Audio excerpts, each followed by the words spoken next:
Magandang tanghali po. Inabot na po ako ng lunch sa sasakyan.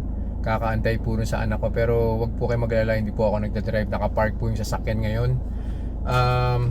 May kakainin po ako dito, eggplant. So yung bilog na eggplant po ito eh. Usually sa Middle East ko po nakikita ito eh.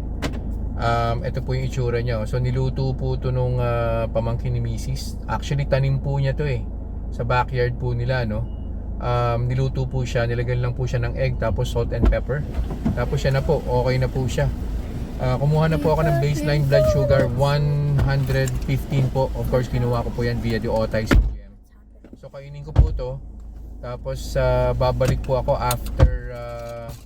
after 2 hours, and we'll see kung meron po ba tong epekto sa blood sugar ko.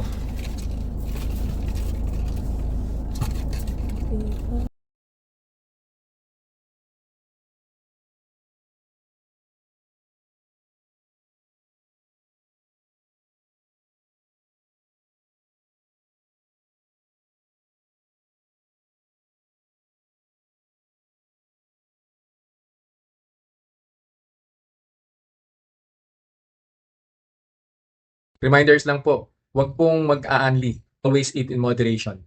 Di po ako doktor, so whenever in doubt, konsulta po kayo sa doktor ninyo. And yung results po ng mga review na ginagawa ko, it may vary. So wag niyo pong i-expect na yung resulta sa akin is magiging kapareho po ng resulta sa inyo. So yun lang po. Have a nice day. Conclusion na po dun sa kinain kong yung bilog po na talong no kanina sa sasakyan. By the way, nakauwi na po pala kami. So yung blood sugar ko po nag-start 115. First hour, umakyat po siya ng 6 units, nag 121 po siya. Yun na rin po yung peak, yung 121. And then actually 10 minutes before the second hour, 115 na po siya. So bumalik na po siya rin sa baseline blood sugar. Kaya hindi ko na po tinuloy yung monitoring. In the next probably 10 or 15 minutes, magle-less than 110 na po yan. And then eventually, magle-less than 100 na po yan, yung blood sugar ko.